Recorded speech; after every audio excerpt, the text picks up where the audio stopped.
I watched my best friend's bones snap and twist beneath the blood moon. His scream wasn't human anymore. And the worst part, I'm the reason it happened. If you think monsters are born, you've never met the kind made by betrayal. My name's Eddie Sloan, and if you're hearing this, maybe you still think you know what you do for your best friend. Before Silver Ridge, before the moon turned on us, I'd have sworn I'd do anything for Liam Torres, anything at all. But you don't really know yourself. Not until the night the woods come alive, and you're left with blood on your hands, wondering if the real monster is staring back at you from the broken glass. We grew up here, in a town stitched together by bad roads and older secrets, the kind that don't die easy. Silver Ridge always felt one step out of time, a mountain town tucked between fog-drowned pines and a lake so black it swallowed every scream. People say nothing exciting ever happens in towns like this. People lie. For us, it was always Liam and me, not brothers by blood, but bonded by every scrap and secret. If I fought, Liam was the one patching me up. If he got in trouble, I was the one bailing him out. We were each other's alibi, partner in crime, the other half when nobody else understood. It's funny how quick forever cracks. The night it all went to hell started like a dare, because that's how all the worst stories start. We were 17, hearts full of fire and nothing to lose, chasing the rush of something wild. The lake party had been planned for weeks. Full moon, cheap beer, the whole senior class out in the clearing where the trees bend just enough to feel wrong. Mara Kingsley was there too. Dark hair, sharper smile, slinging drinks and rumors from behind a makeshift bar. She watched us like she knew something, eyes flicking between Liam and me like she was waiting for a storm to break. "Careful out there," she told us, wiping down a glass, a tone too serious for a party. "The moon's got teeth tonight." We laughed it off, we always did. If you can't laugh in the dark, you don't belong in Silver Ridge. But the night was colder than it should have been. The moon hung low, too big, too red, spilling strange shadows over the water.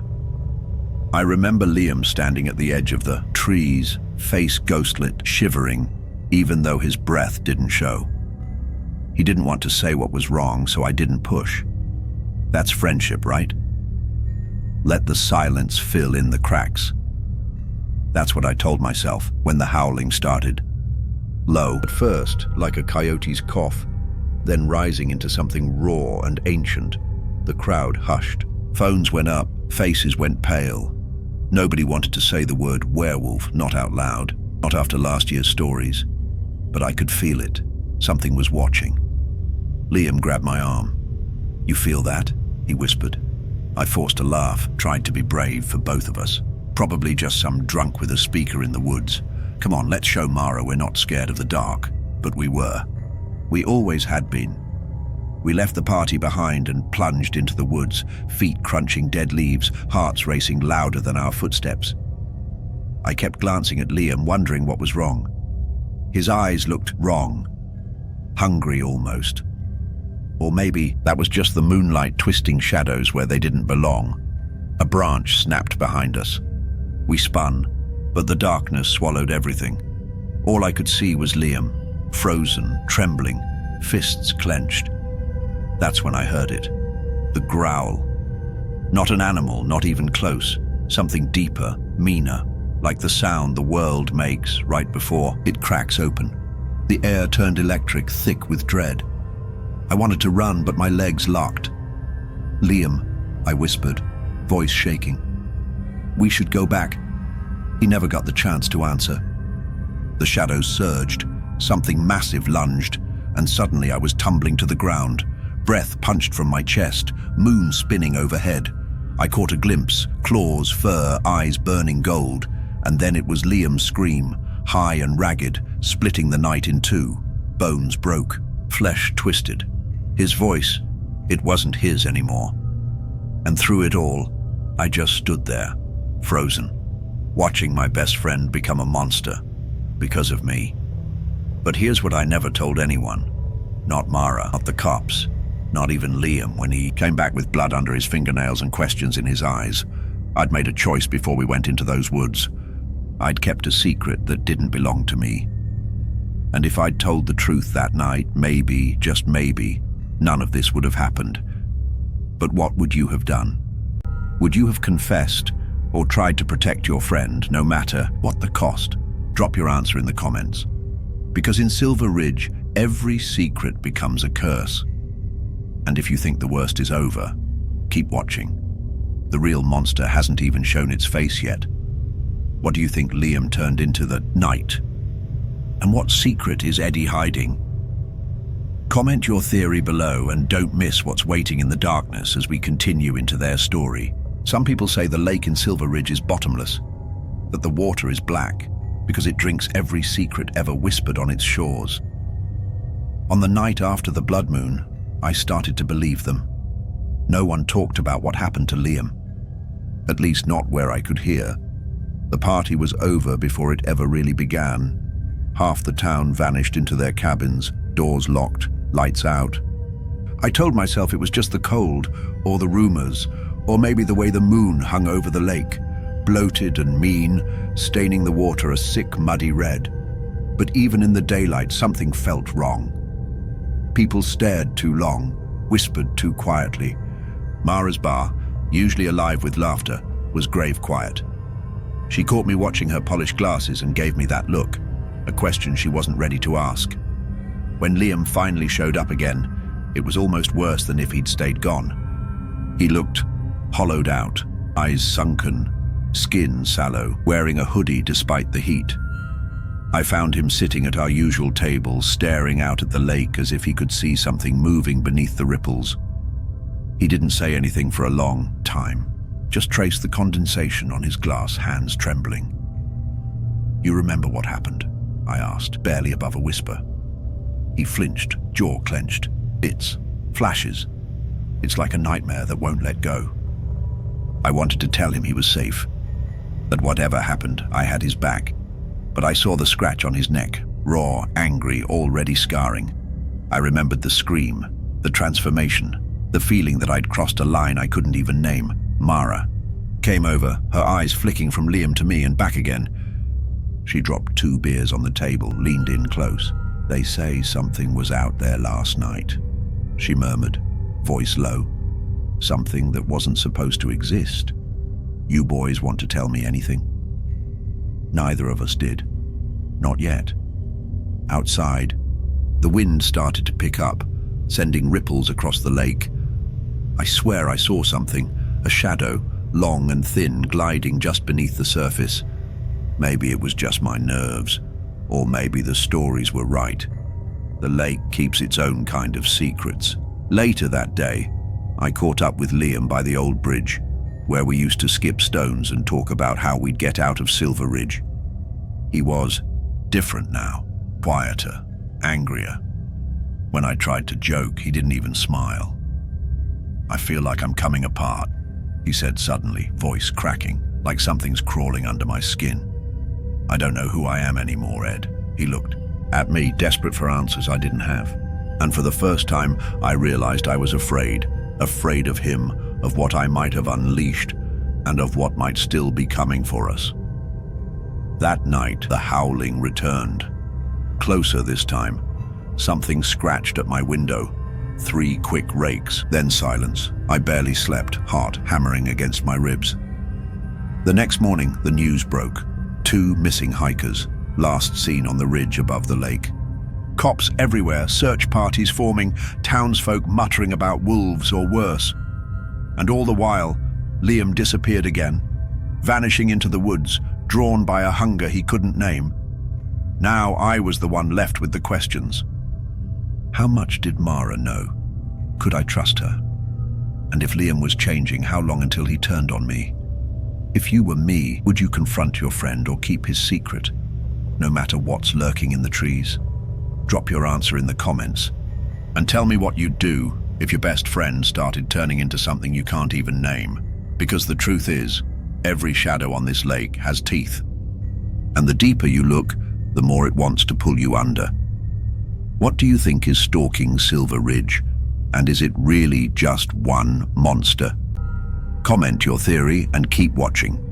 The next piece of the story will drag you deeper than you ever wanted to go. There's a kind of silence that only comes after you hear a scream you can't forget. Silver Ridge was drowning in it. The town staggered through its days with eyes on the ground, as if hoping the horror might just walk out of memory if no one dared name it. But every night the woods whispered. Every night the wind brought howls that sounded a little too human. I tried to hold on to the pieces of my old life. School, chores, the usual noise. But the world was different now. My best friend was a ghost in a hoodie, skin paler every time I saw him, eyes ringed with red and black. He stopped answering my calls. Sometimes I caught him watching people, watching Mara, even me, with an animal hunger that sent a chill straight through my bones. One afternoon I found Mara pacing outside the bar, face tight with worry. "Something's wrong with him, Ed," she said. "I heard he hasn't gone home in 2 days, and now folks are saying they saw blood down by the creek." I wanted to tell her not to worry. I wanted to believe it was all rumors and nerves. But the truth was heavier than that. Liam was changing, inside and out, and I was terrified he'd finally snap. But fear does strange things. It makes you selfish. It turns loyalty into suspicion, friendship into competition. I'd always been in Liam's shadow, but now I wondered what it would be like to stand in the light, even if just for a moment. And that's when I made the worst mistake of my life. It started as a drunken dare, half-baked bravado and shame. I posted online some cryptic message on a horror forum. "Something hunts these woods under the blood moon. I know where it hides." I thought it was harmless, just venting, a way to scream into the void without saying Liam's name. But the internet doesn't forget, and monsters aren't the only things that hunt at night. Within hours, strangers flooded the thread. Paranormal, vloggers, amateur monster hunters, people who'd kill for a clip that goes viral. Suddenly our sleepy little town was crawling with outsiders. Heavy boots, big guns, sharp questions. They brought dogs, drones, thermal cameras. They brought suspicion. Mara cornered me as soon as the rumors started. "What did you do, Ed?" she hissed. "You think you're protecting him? You're painting a target on his back." I lied, because I couldn't even admit the truth to myself. That night, I saw Liam by the old railroad tracks. He looked lost, filthy, wild. I tried to warn him, but the words stuck. All I could say was, "You gotta lay low, man. People are looking." He gave me a look that cut right through me. Betrayal and heartbreak tangled in those yellowing eyes. "You told them, didn't you?" His voice was barely a growl. I denied it, swore I'd never hurt him. But the woods remember every lie. Before I could take it back, headlights tore through the trees. Hunters shouting, flashlights everywhere, drones buzzing overhead, dogs barking. I grabbed Liam's arm, desperate to drag him away, but his skin burned under my touch. He wrenched free and staggered deeper into the pines. Suddenly, the world exploded in chaos. A gunshot, screams, something huge crashed through the undergrowth, and then Liam was gone. I heard the tearing, the howling, the cries of men who thought they were the hunters, suddenly realizing they were prey. I should have run, but instead I watched as my friend, my brother, became a nightmare. His silhouette, twisted and furred, turned back toward me, eyes wild, teeth dripping. And then, in a flash of moonlight, he lunged. Pain, white-hot, blinding. I felt his teeth sink into my shoulder, and just as quickly he was gone, leaving me bleeding and broken, alone beneath the trees. Now the hunters want answers. Mara wants the truth. And me? I'm starting to feel the hunger too.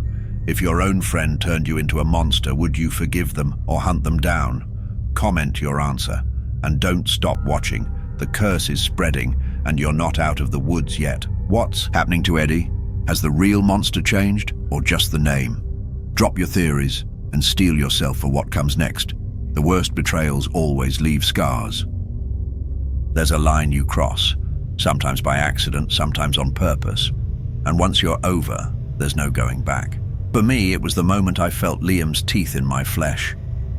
That's when the world split in two. Before the bite and after. The wound burned like nothing I'd ever felt. A fire crawling up my neck and settling behind my eyes. I tried to convince myself it was shock, adrenaline, the cold, but by dawn, fever dreams gnawed at my brain. I saw flashes, claws raking through fog, blood on my hands, Mara's face streaked with tears. Each time I blinked, I was somewhere else, howling, running, tasting the metallic tang of fear on my tongue. Meanwhile, Silver Ridge braced for war. The so-called hunters prowled the outskirts, posting up at trailheads and bars, looking for the beast. They questioned everyone, especially the outsiders, the loners, the boys who knew the woods too well. Liam and I were both on their list. I tried to stay hidden, but it's hard to hide when your body betrays you. Every night, the fever got worse. My senses sharpened. Sounds grew louder, smells clearer, the taste of iron on the wind. When I looked in the mirror, my eyes gleamed gold in the dark. And with each sunrise, I wondered, was I the next thing to hunt or to be hunted? Mara became my only lifeline.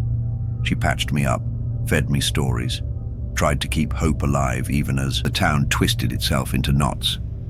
But I saw the way she looked at me, like I was a riddle she was scared to solve. One night, as the moon swelled fat and red, Mara cornered me in the bar's back room. "Tell me the truth, Ed," she whispered. "What happened out there?" I almost told her, but the words died on my tongue, choked by guilt and a hunger I couldn't name. That was the night Liam came back. He crashed through the bar's back door, wild and desperate, eyes haunted by the things he'd done. I barely recognized him. Skin pale, jaw shadowed with stubble and something darker. The bar emptied in seconds, everyone sensing the storm. Liam grabbed my shirt, breath ragged. "It's happening to you too, isn't it?" he said, voice a broken snarl. I nodded, too numb to lie. He stared at me for a long, terrible moment. "I tried to fight it," he said, "but the moon doesn't care who you are or what you owe." Mara watched, fists clenched at her sides, refusing to back down. "You boys are both in over your heads," she said. "If you want to survive, you'll have to trust each other, again." But trust is a brittle thing, and ours was already shattered. The hunter's headlights flashed through the window, dozens of beams crisscrossing the night. Drones buzzed overhead, dogs barked, the air thick with gun oil and silver-tipped threats. Liam bolted. Instinct took over, the wolf in me snarling at the blood in the air. I followed him, Mara close behind, the three of us breaking for the trees as the hunters fanned out behind us. In the chaos, it was hard to tell who was chasing whom. Men hunting monsters, monsters running from men, and all of us running from what we'd become. We lost each other in the woods. I crashed through brush, breath ragged, moonlight flickering between branches. Every sound set my nerves on fire. At one point I saw Mara cornered by a hunter, her eyes wide, her hands raised. I almost lunged, fangs bared, before she shouted my name and snapped me back to myself. That's when I realized the line between friend and enemy had vanished. We were all prey now. If you were bitten, would you run or stand your ground? And if the friend you betrayed was the only one who understood your curse, would you trust them again or fight alone? Comment your answer, because when the moon's up, even your own shadow wants to kill you. What happens when hunter and hunted share the same scars? Drop your theories, because the next full moon is coming fast, and it's going to force a reckoning. Have you ever heard a wolf howl right before dawn? It's not just a sound, it's a promise, a warning, and a funeral dirge all at once. In Silver Ridge, that howl meant only one thing. The blood moon had risen, and nothing would ever be the same. The town was on lockdown, windows nailed shut. Salt and silver dusted on every porch. The hunters stalked the tree line, rifles cradled. eyes hungry for a monster they thought wore only one face. They didn't know the curse was already inside their circle, spreading, multiplying, twisting old grudges into something hungry. For me, the fever was a wildfire. My skin prickled with every distant shout. My bones ached to run. Each heartbeat hammered out a single message. Hunt. But who? The friend who'd saved my life 100 times, or the strangers who'd come to kill us both? I caught glimpses of Liam in the woods, always just out of reach, slipping through moonlit shadows, wild eyes glowing from the brush. Sometimes, I wasn't sure if he was following me or leading me somewhere. Mara risked everything to keep us anchored. She smuggled supplies out of her apartment, scrawled frantic warnings to anyone who'd listen. Don't trust what you hear in the dark. If you see eyes, run the other way. She wanted to believe we could be saved. Maybe she even still believed in us. But guilt has teeth, and the full moon makes everything sharp. The climax hit on the ridge above the lake, the same place where we'd once planned our escape from Silver Ridge, back when we were just dumb kids with dreams bigger than the mountain. I found Liam there, perched at the cliff's edge, blood dried beneath his fingernails. His clothes were ripped, skin slick with sweat, face half shadowed by moonlight. For a moment, he looked human again. He didn't turn as I approached, just stared at the water below. I remember everything, Ed, he said quietly. The pain, the hunger, the way it felt to lose myself and know you'd watched it happen. I wanted to say I was sorry, that I'd tried to protect him, but the words tasted hollow. My own skin itched, fur threatening to break through. I could see my reflection in the lake, eyes burning, mouth already lengthening into something feral. He looked at me finally. You brought them here. You turned my curse into their circus. Why? The answer was simple and brutal. I was scared. I was jealous. I wanted to be seen. I didn't mean for it to go this far. Before I could speak, the woods erupted in chaos. The hunters had found us. Flashlights swept across the ridge, dogs barking, guns cocking. Liam stood, every muscle taut. They won't stop, not unless one of us ends this. The air crackled with violence. Instinct took over. I felt claws bursting from my fingertips, teeth slicing my gums. Liam howled, the sound echoing off the water, answered by another howl, mine. We collided, fur and fang and memory and regret. Every punch was an apology, every claw a confession. The hunters fired into the night, but it was just noise. The real war was between us. I don't remember how long we fought, seconds or years. But when it was over, we were both bloody, gasping, half man, half beast. Mara found us then, flashlight trembling in her hand. If you kill each other, she said, voice shaking, the curse wins. If you forgive each other, maybe there's hope. But forgiveness is harder than violence. If you were caught between revenge and redemption, which would you choose? Would you forgive your friend or finish the fight? Drop your answer in the comments, because every decision cuts deeper when the blood moon is watching. Who will survive this night? Share your theory below and brace yourself. The real climax is coming, and nobody escapes the full moon unchanged. You know the smell of burning wood. It's almost sweet, almost comforting, until you realize what's inside the fire. That night, Silver Ridge glowed red against the trees, the flames licking at the sky, smoke swallowing every scream. They say you can't outrun your past, but I tried anyway, staggering through the undergrowth, vision streaked with sweat and blood, the roar of the blaze chasing me uphill. Somewhere behind me, the old cabin, the one where Liam and I used to sneak, whiskey, make plans, patch each other's wounds, was now a bonfire. The hunters had found it first, their shouts and gunfire echoing as they flushed us out. But once the flames started, even they ran. No silver bullet can save you from your own hell. I found Liam slumped in the clearing, one hand pressed to his ribs, blood seeping through torn denim. His eyes flicked up as I crashed beside him, beast and brother together in the heat. His jaw lengthened, teeth sharp and bared, but there was pain behind them. Recognition. "Why'd you do it, Ed?" He rasped, voice fractured between wolf and man. I tried to answer, tried to explain the fear, the jealousy, the aching need to matter, but the words stuck. Guilt is a collar you forge yourself, and I'd welded mine tight. I was scared. I choked out. Scared of losing you, scared of being nothing. He laughed, broken. "You think being a monster makes you special. It just makes you alone." The moon was blazing above, a judge's eye.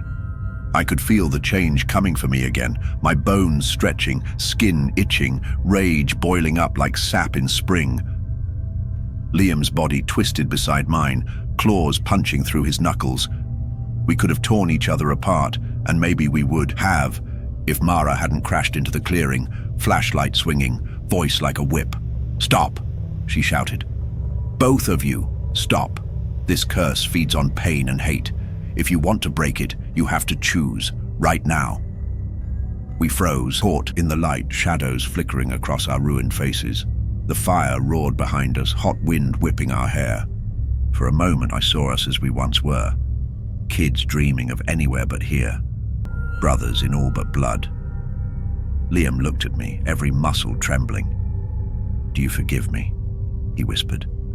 "It should have been simple, but forgiveness is a knife. You pull it from your own gut to hand it over." "I'm sorry," I said and meant it. "I forgive you, I swear it.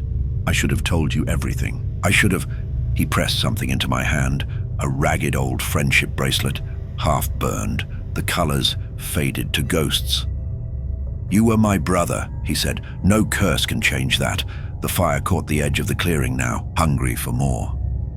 As the flames curled closer, Liam grabbed my shoulder, claws digging in but gentle. He looked at Mara, at me, at the moon. "This ends tonight. No more secrets, no more running," he howled, a sound so mournful, so human. It nearly broke me. The change rolled over him one last time, full and final, fur bristling, fangs gleaming. But he didn't attack. Instead, he turned and charged into the fire, dragging the curse with him. The woods went silent. The fire died down, embers glowing, like the last heartbeat of a dying star. I fell to my knees, bracelet clutched in my fist, tears burning hotter than any flame. Mara knelt beside me, arms around my shoulders. We stayed there, listening to the world rebuild itself in silence. If you lost everything to save the ones you loved, would you still call it a curse? Or something else? Tell me, what would you sacrifice for redemption? Drop your answer below, and don't miss the final chapter, because some debts are paid in ash. Who survived the flames? And what did the fire really burn away? Comment your final theory. The last secrets are about to be revealed. Dawn in Silver Ridge is always grey, but after the fire it felt like the sun would never come back. Ash hung in the air, sifting through empty streets, settling in every old wound the town had tried to bury. There was no search party for the lost. People locked their doors, swept their porches, and tried not to meet each other's eyes. Grief made us strangers in our own homes. The old cabin was nothing but a blackened skeleton now. Smoke curled from the charred beams, twisting up into a sky already forgetting what it had seen. I stood at the edge of the ruins, the friendship bracelet digging into my palm. The smell of burned pine and melted plastic clung to my clothes. I hadn't slept. I wasn't sure I'd ever feel clean again. Mara found me there, boots crunching softly over scorched earth. She stood beside me for a long time, not saying a word. There are some silences that mean, "I'm sorry." This one meant I survived, too. "Do you think it's really over?" I asked. She shrugged. "Some things end. Some just change shape." We spent the morning in quiet, helping the town pick through the remains, finding what little could be salvaged, carrying away what couldn't. I kept expecting to see Liam step out of the trees, cocky grin back in place, ready with some bad joke. But the woods stayed empty. Sometimes redemption means letting go, even when every part of you wants to keep holding on. Later, I visited the lake alone. The water was flat and cold, mirror perfect. I tossed the bracelet in, watched it sink into the black, a tiny splash against all that silence. The curse is gone, but the memory lingers. Every howl I hear in the distance, every shadow that crosses my window, I wonder, did we really end it or just push it deeper? Maybe monsters aren't meant to die. Maybe they're meant to remind us what we're capable of when we let fear win. As the sun finally broke over the pines, painting the ashes gold, I whispered a promise to the empty woods. I won't run anymore. I won't hide from what I did or who I am. And if the moon ever calls again, I'll face it. If you've ever lost someone or forgiven the unforgivable, you know this pain. Would you choose revenge or redemption? Drop your answer in the comments, because Silver Ridge isn't the only place haunted by its past. Maybe you're safe for now, but the next moon is always coming. Tell me, if the curse came for you, would you run or fight to break it?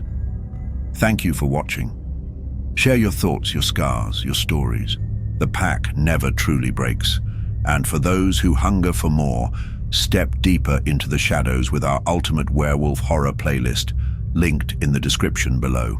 In the world of horror, the scariest things happen when you least expect them, and trust me, you don't want to be left in the dark. Welcome to the darkness.